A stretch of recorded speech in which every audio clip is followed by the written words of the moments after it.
Selamat pagi pemirsa, jumpa kembali bersama saya Syifa Aulia dalam Berita Kaltim hari ini. Sejumlah berita penting telah kami siapkan untuk Anda dan berikut diantaranya. Gegara 4 bulan tak digaji, 4 mekanik di Samarinda curi suku cadang senilai 1 miliar rupiah lebih.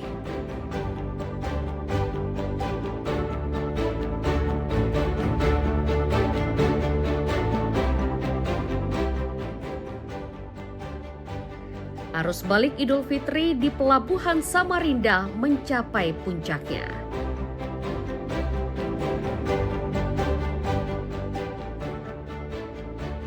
Mau merasakan sensasi berbeda bersama hiu paus?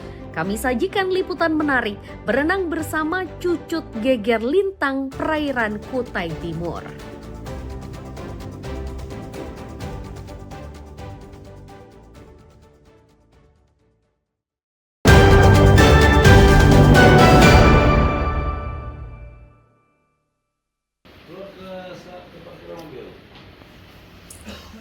Lima pria yang digelandang polisi ini merupakan komplotan pencuri suku cadang alat berat di salah satu perusahaan tambang batubara, kawasan Jalan Ampera, Kelurahan Bukuan, Kecamatan Palaran, Samarinda. Dari 5 pelaku, 4 diantaranya merupakan mekanik di perusahaan batubara tersebut. Mereka adalah Ali Wafah, Yulian Henry, Ismail, dan Ardi Wiranata, sedangkan penadahnya bernama Andrean. Modus pencurian para pelaku ini dengan mengangkut suku cadang dengan menggunakan mobil milik perusahaan, lalu menyerahkan ke penadah barang bekas. Namun karena suku cadang cukup berat membuat proses pencurian harus dilakukan berulang. Setelah lengkap terkumpul, suku cadang seharga lebih dari 1 miliar rupiah itu dijual kepada penadah dengan harga 20 juta rupiah. Kemudian berdasarkan keterangan pelaku ataupun tersangka yang bersangkutan melaksanakan tindak pidana pencurian dengan cara mengambil spare part ataupun mesin ekskavator, kemudian mesin DT roda 10 yang ada di workshop salah satu perusahaan tambang yang ada di Palaran ini, kemudian dijual ke penadah seharga 20 juta rupiah. Padahal berdasarkan keterangan korban, harga daripada mesin Eksa dan DT itu ditaksir sekitar 1 miliar lebih. Dari penyelidikan yang dilakukan terungkap motif pencurian dilatari persoalan upah. Para pelaku nekat mencuri lantaran kesal sudah 4 bulan tidak digaji. Dari mesin itu dijual berapa totalnya? 20 juta ya. 20 juta itu uangnya dibagi atas semua empat-empatnya atau ada yang sampah yang lebih besar? Hah? Semua ya? Satu tim yang kerja malam itu ya? Sama dapat berapa? Berapa? Iya, berapa uangnya? Ada 5 juta? Ada 4 juta ya? Akibat perbuatannya, kelima pelaku itu kini terancam hukuman 7 tahun penjara. Amir Hamzah dan Iswanto melaporkan dari Samarinda.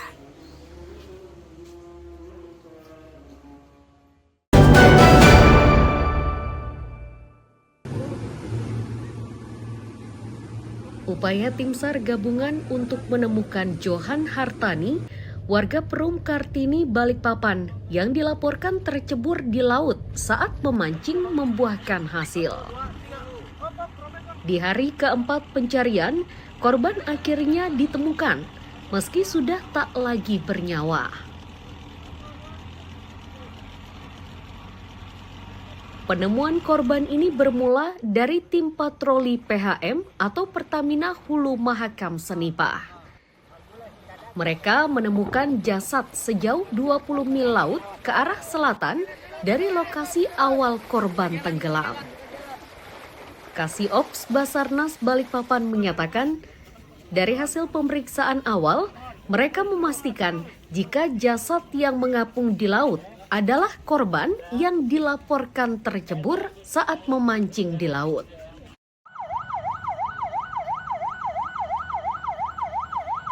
tim patroli PHM Senipah bahwa melihat jenazah yang mengapung di sekitaran Riksot Mahakam, dan segera tim bersama unsur tim SAR gabungan melakukan pengecekan ke lokasi menggunakan Armada Basarnas, tadi didukung juga oleh rekan-rekan dari TNI Angkatan Laut. Dan setelah kita lakukan pengecekan berdasarkan dari ciri-ciri fisik dan pakaian yang digunakan oleh korban, bahwa bisa disimpulkan bahwa jenazah yang kita temukan adalah korban atas nama inisial JH yang memang kita cari. Korban kita temukan dalam kondisi meninggal dunia, dan tepatnya kurang lebih pada jarak 22 nautical mile ke arah selatan dari lokasi kejadian. Sebelumnya, pencarian terhadap korban berlangsung selama 4 hari dengan melibatkan berbagai unsur, mulai dari Basarnas, TNI, dan polisi termasuk relawan. Penemuan jasad korban ini mengakhiri operasi SAR di kawasan tersebut. Amir Hamzah dan Ruslan melaporkan dari Balikpapan.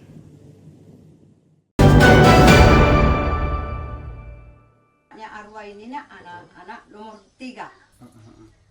Sepekan sudah warga di Kampung Kasai, Pulau Derawan, Kabupaten Berau diliputi duka menyusul hilangnya seorang bocah perempuan berusia 10 tahun karena diterkam buaya.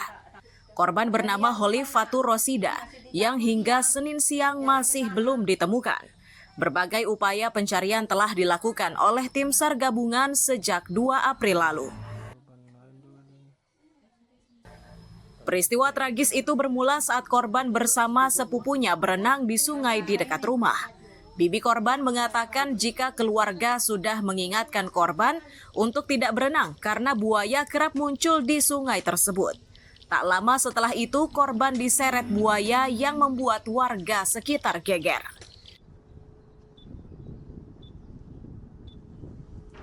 Yang bilangnya sih yang dari sana anakku ini kan anakku ini panggil suruh mereka bertiga nangis dia tidak mau. Mereka bilangnya dibohong. Jadi anakku ini masa bodoh aja sampai 3 kali mereka tidak percaya. Semakin dekat itu anak itu langsung tarik di kakinya kan kita nggak tahu sudah. Ini anak ini langsung lari panggil saya. Bilangnya mama itu Oli itu sudah meninggal, sudah tenggelam mama, di mananya dia mungkin arus bawah dia tidak tahu. Hingga Senin siang, upaya pencarian masih terus dilakukan oleh tim SAR gabungan dengan menyisir lokasi korban diterkam buaya. Namun pencarian itu belum membuahkan hasil.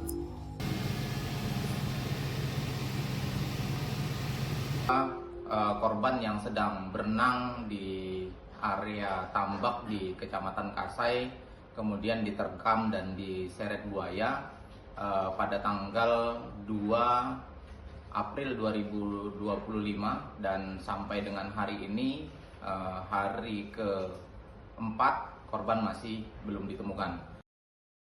Kemunculan buaya ganas di Kampung Kasai belakangan sudah semakin meresahkan. Warga berharap predator tersebut bisa segera dievakuasi ke lokasi yang jauh dari permukiman. Amir Hamzah dan Miko Gusti melaporkan dari Kabupaten Berau.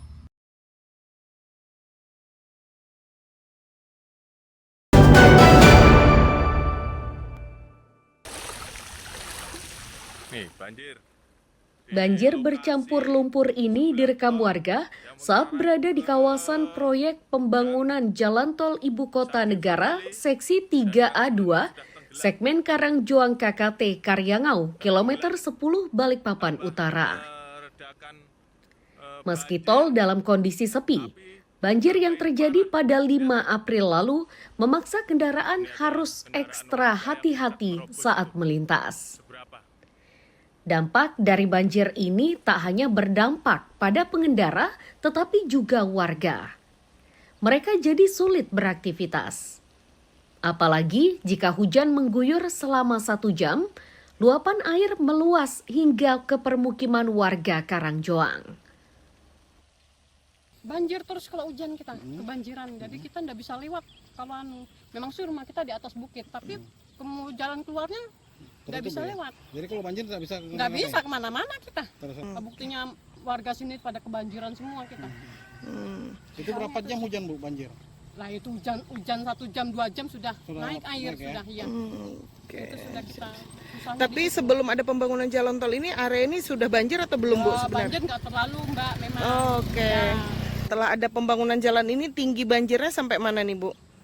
ya kemarin nih di sini sedengkul gini Mbak. Warga menyatakan banjir baru mulai dirasakan sejak pembangunan tol Balikpapan Samarinda dimulai. Kondisinya semakin parah saat tol IKN selesai dibangun. Upaya untuk mendapatkan keadilan sudah dilakukan oleh warga, akan tetapi masih belum mendapat respon. Kalau sejak ada pembangunan jalan tol ini, warga itu selalu kena banjir, Mas. Kan banjir, karena dia itu kalau hujan setengah jam aja itu sudah naik airnya. Dulu memang pernah banjir, tapi tidak separah ini. Karena adanya banjir dulu itu kan karena ada tol Balsam. Tol Balsam itu banjir, ditambah tol IKN ini lebih parah lagi.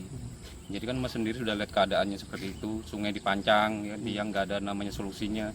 Harusnya kan kalau sungai dipancang itu harus dikasih irigasi sebelahnya, dibikinkan lah ya, biar tidak menghambat tiang-tiangnya gitu. Sudah pernah ngajukan mediasi dengan pihak kontraktor atau gimana Mas? Pernah mengajukan pihak mediasi, tapi mereka tidak pernah hadir diajak mediasi itu. Warga Karangjoang berharap persoalan banjir bisa segera diatasi agar aktivitas mereka tidak terganggu. Amir Hamzah dan Riani Mantini melaporkan dari Balikpapan.